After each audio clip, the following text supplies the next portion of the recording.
청취자 여러분, 혹시 우리의 마음속에서 도대체 무슨 일이 벌어지고 있는지 진짜 궁금했던 적 없으신가요? 네, 살다 보면 누구나 한 번쯤은 품어보는 의문이죠. 그렇죠. 그래서 오늘 심층 탐구에서는요, 아주 흥미로운 자료를 하나 가져왔습니다. 약 100년 전이죠. 네, 맞습니다. 벌써 100년 전 이야기네요. 그 프로이트가 처음 스케치했던 거칠고 투박한 마음의 지도가 수많은 학자들을 거치면서 어떻게 지금의 정교한 내면의 나침반으로 진화했는지 그 역사적 변천을 한번 추적해 볼 겁니다. 네, 아주 흥미로운 미션이네요. 자, 이건 한번 파헤쳐 보죠. 우리가 흔히 정신분석이라고 하면 딱 떠올리는 게 있잖아요. 무의식이라는 깊은 바다. 그쵸. 무의식이 가장 먼저 떠오르죠. 초창기에는 거기를 그냥 약간 보물찾기 현장 뭐 이런 걸로 생각했던 것 같아요. 네, 정확합니다. 초창기 프로이트의 관점을 보통 지형적 모델이라고 부르거든요. 아, 지형적 모델이요? 네, 마음을 그냥 단순하게 의식 그리고 무의식 이렇게 딱 두 개의 공간으로만 나눈 거예요.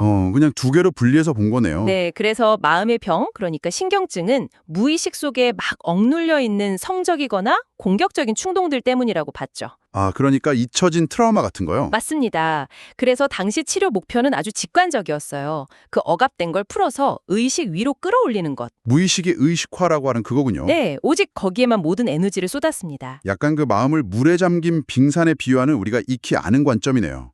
초기에는 그냥 물밑에 숨겨진 어두운 비밀을 건져 올리기만 하면 짠! 하고 난다고 본 거군요.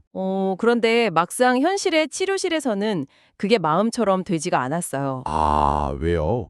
꺼내주면 시원해 하는 거 아니에요? 그게 숨겨진 기억을 환자한테 알려줘도 병이 낫기는커녕 오히려 튕겨져 나가는 일들이 막 발생한 거죠. 오히려 환자들이 도망을 갔다고요? 네, 무의식은 단순히 유물 발굴하는 유적지가 아니라 살아 움직이는 군사 기지였던 겁니다. 와, 군사 기지요? 방어가 엄청났겠네요. 그렇죠. 침입자가 다가오면 가차없이 반격을 가했던 거죠. 그래서 이 뼈아픈 좌절을 겪고 프로이트가 1923년에 완전히 새로운 패러다임을 제시합니다. 아, 그게 후기 모델로 넘어가는 전환점이군요. 네, 구조적 모델이라고 하죠. 더 이상 공간이 아니라 본령, 자아, 초자아라는 세 가지 체계의 역동성을 도입한 겁니다. 아, 본능, 자아, 초자아. 여기서 그 유명한 단어들이 나오는군요. 근데 이거 그냥 들으면 좀 어렵잖아요. 제가 이걸 현대의 기업 구조에 한번 비유해 볼게요. 좋습니다. 어떻게 비유하시겠어요? 그 본능, 즉 이드는요. 회사 평판 같은 거 신경 안 쓰고 오직 쾌락만 쫓는 사고뭉치 CEO인 거예요. 네, 아주 골치 아픈 CEO네요. 그렇죠. 그리고 반대로 초자아는 아주 엄격한 감사실이나 이사회인 거죠. 조금만 도덕적으로 어긋나도 당장 폐업시키겠다고 막 호통을 치는. 어허, 네, 딱 맞습니다. 그럼 이 둘 사이에서 맨날 진땀 빼면서 기사 맞고 현실 조율하는 불쌍한 홍보팀장이 바로 자아, 이고인 거고요. 맞나요? 와, 네, 아주 탁월하고 재미있는 비유입니다. 여기서 아주 흥미로운 점은 바로 그 홍보팀장의 역할이에요. 홍보팀장이요? 네, 사고뭉치 CEO의 충동이 막 튀어나오려고 하고 이사회가 분노하기 직전의 찰나에 이 자아가 일종의 비상벨을 울립니다.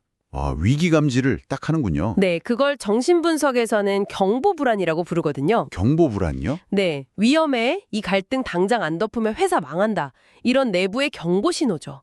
그럼 이 홍보팀장이 직관적으로 언론을 통제하고 사실을 왜곡하는 조치를 취하는데 이게 바로 방어기제입니다. 아하, 방어 기제가 거기서 나오는군요. 네, 그리고 그 방어의 결과로 겉으로 드러나는 엉뚱한 기사나 대국민 사과문 같은 게 바로 환자의 증상인 거죠. 와, 잠깐만요. 그렇게 따지면 우울이나 강박 같은 고통스러운 증상들이 사실은 그 사람의 뇌가 더 큰 심리적 붕괴를 막기 위해서 필사적으로 쳐놓은 바리케이드라는 뜻이네요. 네, 아주 정확하게 이해하셨습니다. 근데 좀 이상해요. 논리적인 모순이 하나 생기거든요. 환자들은 분명히 스스로 고통에서 벗어나고 싶어서 비싼 돈 내고 치료실에 오잖아요. 그렇죠. 근데 막상 치료자가 그 바리케이드를 걷어내려고 도와주면 왜 갑자기 치료자를 적으로 눌리고 방어막을 치는 거죠? 그게 환자의 의식은 나으려고 하지만 환자의 무의식은 치유보다는 생존을 훨씬 우선시하기 때문입니다. 아, 무의식 입장에서는 치유가 아니라 생존이 먼저다. 네, 치료자가 다가오면 홍보팀장 입장에서는 기껏 덮어둔 CEO 스캔들을 외부인이 막 파헤치려는 꼴이 되잖아요. 아, 당연히 막아야겠네요. 회사가 망할 수도 있으니까. 네, 당연히 경보불안이 울리고 환자는 즉각적으로 저항이라는 검문소를 설치합니다. 일부러 치료실에 지각을 하거나 갑자기 할 말이 없어지거나 화를 내는 시기죠. 생존을 위한 본능적인 사보타주군요. 제가 자료에서 보니까 전이라는 현상도 되게 학자들을 골치 아프가 했다고 들었거든요. 아, 네. 전이는 저항 중에서도 가장 까다로운 형태입니다. 원래 치료를 하려면 환자 스스로 자기 감정을 한 발 떨어져서 보는 자기 관찰이 필수적이에요. 네, 객관적으로 자기를 봐야 하니까요. 그런데 갈등을 마주하는 게 너무 고통스러우니까 관찰을 포기해버리고 그걸 현실에서 그냥 행동화해버리는 거예요. 행동하여 구체적으로 어떻게 하는 건가요? 과거에 부모나 상처 줬던 사람의 이미지를 눈앞에 있는 치료자한테 더 씌워버리는 겁니다. 그러고는 과거의 감정을 지금 여기서 생생하게 연기해버리는 거죠. 아, 엉뚱한 사람을 투사해서 대리전을 치르는 거네요. 맞습니다. 내 상처 분석하지 말고 그냥 지금 날 사랑해줘. 아니면 나랑 당장 싸우자. 이런 식의 아주 강력한 방어인 셈이죠. 듣고 보니 치료실이 진짜 완전 전쟁터네요. 환자는 계속 검문소 세우고 막 엉뚱한 사람 투사해서 공격하고요. 여기서 심리학의 방향타가 크게 꺾였다는 게 정말 흥미롭습니다. 네, 아주 중요한 전환점이죠. 끊임없이 방해를 받던 학자들이 이 숨겨진 내용물 파내는 건 불가능하구나 깨달은 거잖아요. 그렇다면 차라리 저 환자가 나를 방어하는 방식, 저 방어막 자체를 연구해보자 이렇게 태도를 바꾼 거고요. 맞습니다. 치료의 골림돌 자체를 치료의 도구로 삼아버린 놀라운 발상의 전환입니다. 1928년에 빌렐렘 라이히라는 학자가 성격 분석을 통해서 이 흐름을 주도했어요. 성격 분석이요?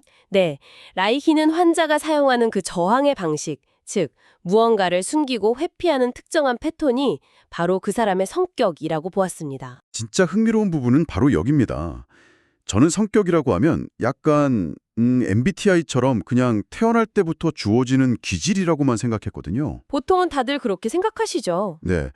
근데 라이히의 관점을 적용하면 우리가 흔히 말하는 저 사람의 성격이라는 게 사실 그 사람이 어릴 적 겪은 상처를 막으려고 겹겹이 쌓아올린 방어 구축물이란 뜻이잖아요. 바로 그겁니다. 상처받지 않으려고 유머로 모든 걸 무마하려는 성격이 되거나 타인의 비판을 원천봉쇄하려고 지독한 완벽주의로 무장하는 성격을 갖게 되는 시기죠. 아, 그렇구나. 그래서 라이히는 무작정 땅을 파헤치는 대신에 땅 위에 지어진 이 성격이라는 요새의 구조를 먼저 분석해야 한다고 주장했습니다. 요새의 모양을 유심히 관찰하면 도대체 뭘 지키려고 이렇게 두꺼운 벽을 세웠는지 자연스럽게 알 수 있으니까요. 네, 어느 방향에서 오는 공격을 가장 두려워하는지 알 수 있죠. 와, 요새의 모양을 역설계한다. 우리의 성격이 곧 내 방어 기제의 역사라는 통찰은 정말 소름이 돋네요.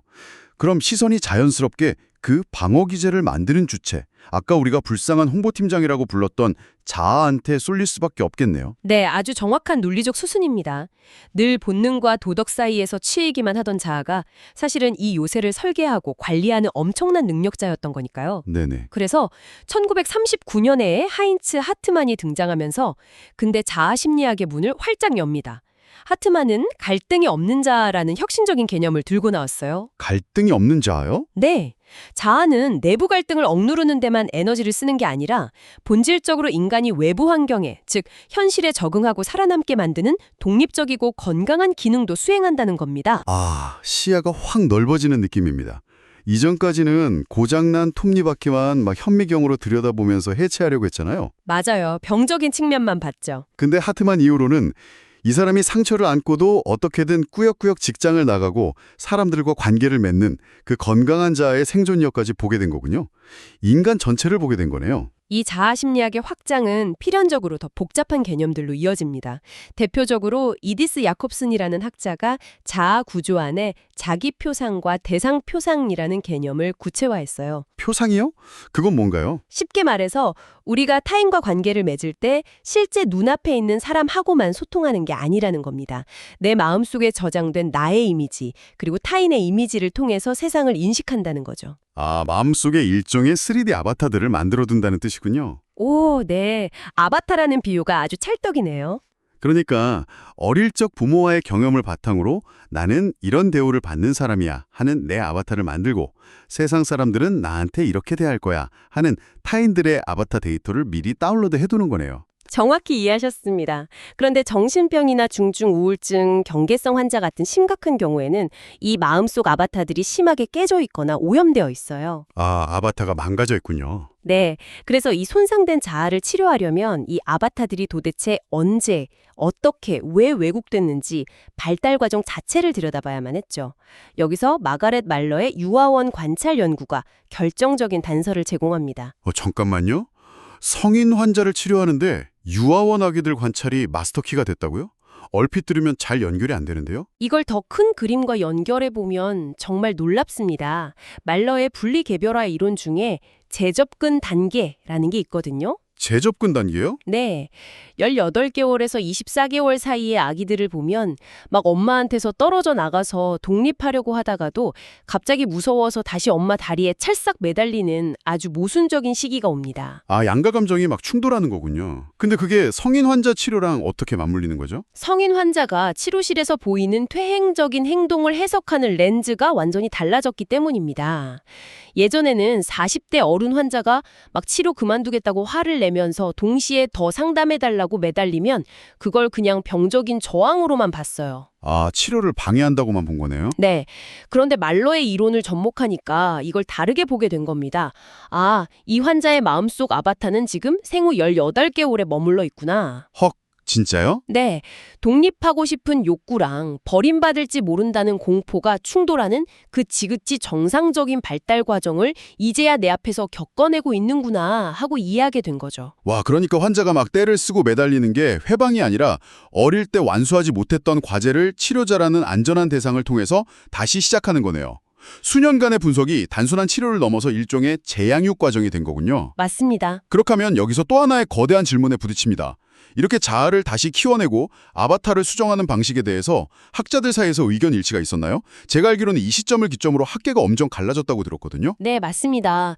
마음의 구조와 발달 과정이 워낙 방대하게 밝혀지다 보니까 제2차 세계대전을 기점으로 정신분석은 크게 두 가지 흐름으로 갈라지게 됩니다. 두 가지요. 하나는 유럽에서 미국으로 건너간 대륙풍학자들이고요. 또 하나는 영국의 남은 학파들입니다. 먼저 대륙풍은 다분히 이성 중심적이고 약간 기계적인 접근을 고수했어요. 환자 내부의 정신구조에 집중했죠. 내부의 구조요. 환자의 자아가 어떻게 방어 기제를 쓰고 어떤 본능과 갈등하는지 그 내부 톱니바퀴를 정교하고 재조립하는 데 초점을 맞춘 겁니다. 마음을 되게 복잡한 기계 장치로 보고 치료자는 그 오류를 찾아서 고쳐주는 약간 엔지니어 역할을 한 거군요. 그럼 영국 학파는 달랐나요? 영국 학파는 완전히 다른 차원을 바라봤습니다. 멜라니 클라인의 영향을 받은 위니코트 같은 학자들이 대상관계 이론을 발전시켰는데요. 인간의 마음은 진공 상태에서 혼자 만들어지는 게 아니라 반드시 타인과의 상호 관계 속에서 빚어진다고 본 거죠. 아, 아까 우리가 이야기한 그 아바타들. 대상 표장이 결국 엄마와의 관계에서 기원한다는 거네요. 맞습니다. 초기 어머니와의 관계가 뼈대를 이룬다고 봤어요. 그렇다면 영국 학파 치료자들은 기계 고치는 엔지니어라기보다는 왜곡된 관계를 바로잡아주는 새로운 부모 역할을 해야겠군요. 정확한 통찰입니다. 그래서 영국 학파는 치료실 안에서 환자와 치료자 사이에 그 관계 자체에 엄청난 비중을 두었어요. 여기서 그 유명한 치료자의 공감이라는 요소가 전면에 등장합니다. 공감이요? 물론 누가 내게 공감해주면 기분이야 좋겠죠. 근데 그게 수년간 굳어진 마음의 요새를 부수는데 실질적인 도구로 쓰일 수 있는 건가요? 약간 너무 감상적인 접근 아닌가 싶기도 한데요. 자아의 뼈대가 어느 정도 튼튼한 신경증 환자들한테는 대륙풍의 논리적인 엔지니어링이 잘 먹힙니다. 아픈 곳을 찔러도 버틸 힘이 있으니까요. 네네. 하지만 마음의 아바타가 완전히 박살나 있는 경계성 환자들한테 당신의 방어 기제는 이겁니다 하고 차갑게 해성을 던지면 그들은 그걸 견디지 못하고 산산조각이 나버려요. 아, 버틸 힘이 없으니까요. 네, 이들에게 공감이란 단순한 위로나 친절이 아닙니다. 당신이 지금 느끼는 그 끔찍한 공포와 분노를 나도 느끼고 있으며 그럼에도 나는 도망치지 않고 여기서 당신과 함께 버텨내고 있다는 걸 보여주는 아주 강력하고 구조적인 심리적 지지대인 겁니다. 와, 차가운 메스 대신에 부서진 자아를 안전하게 담아주는 따뜻한 인큐베이터가 되어주는 거네요. 정말 놀라운 진화입니다. 자, 이제 오늘 우리가 탐험한 방대한 여정을 한번 갈무리해 볼 시간입니다. 네. 1900년 초기에는 억눌린 기억 해내려던 지형적 모델에서 시작을 했죠. 그리고 본능과 자아가 싸우는 구조적 모델을 거쳤고 이후엔 환자의 방어막인 성격 자체를 분석하기 시작했습니다. 현실에 적응하는 건강한 자아의 힘도 발견했고요. 네, 발달 과정을 통해서 환자의 퇴행도 다시 이해하게 됐죠. 맞아요. 그리고 마침내 마음을 고장난 기계로 보던 시선을 넘어서 사람과 사람 사이의 끈끈한 공감과 관계성으로까지 나아간 100년의 여정이네요. 네, 이 긴 여정의 끝에서 처음에 당신이 던졌던 질문으로 다시 돌아가 보겠습니다. 이건 아주 중요한 질문을 던지거든요. 어떤 질문이죠? 도대체 왜 정신분석은 일주일에 4번씩 6년에서 7년이라는 그 엄청난 시간을 요구하는가? 마음의 구조도 파악했고 공감이라는 강력한 도구도 있는데 왜 속도를 못 낼까요? 그러게요. 왜 그렇게 오래 걸리는 거죠? 그 이유는 이 치료의 방향과 속도를 결정하는 주도권이 치료자한테 있지 않기 때문입니다. 모든 과정에 철저하게 환자 본인의 무의식이 허락하는 속도에 맞춰져 있어요. 아, 밖에서 강제로 망치로 문을 부술 수는 없다는 뜻이군요. 맞습니다. 오직 환자 스스로 안전하다고 느끼고 내부에서 걸쇠를 하나씩 풀어서 문을 열어줄 때까지 분석가는 무한한 인내심으로 그 문 앞에서 비를 맞으며 기다려야만 하는 거죠. 아, 인간의 마음이라는 우주를 재건하는 데에는 사실 7년조차 짧은 시간일지도 모르겠습니다. 결국 누군가의 내면을 치유한다는 건 속도전이 아니라 한 인간에 대한 궁극적인 존중의 시간이라는 거네요. 네, 정확합니다. 청취자 여러분, 오늘 우리가 살펴본 역사에 따르면 겉보기에 퉁명스럽거나 까칠한 우리의 성격도 사실은 여리고 상처받은 내면을 지키기 위해서 평생에 걸쳐 필사적으로 지어올린 눈물겨운 요새였습니다. 네, 그렇습니다. 그래서 마지막으로 여러분께 이 화두를 던지며 오늘의 탐구를 마치고 싶습니다. 만약 당신이 오늘 하루 그 어떤 위협도 없는 완벽하게 안전한 공간에 있다고 느껴서 평생에 걸쳐 마음속에 세워두었던 그 모든 무의식적인 검문소와 방어막을 전부 내려놓는다면 과연 어떨까요? 그 수많은 바리케이드 뒤에 웅크리고 서 있는 상처받기 전에 가장 순수하고 진짜인 당신의 모습은 과연 어떤 형태일까요? 한번 깊이 상상해 보시길 바랍니다. 오늘의 심층탐구는 여기까지입니다. 함께해 주셔서 감사합니다.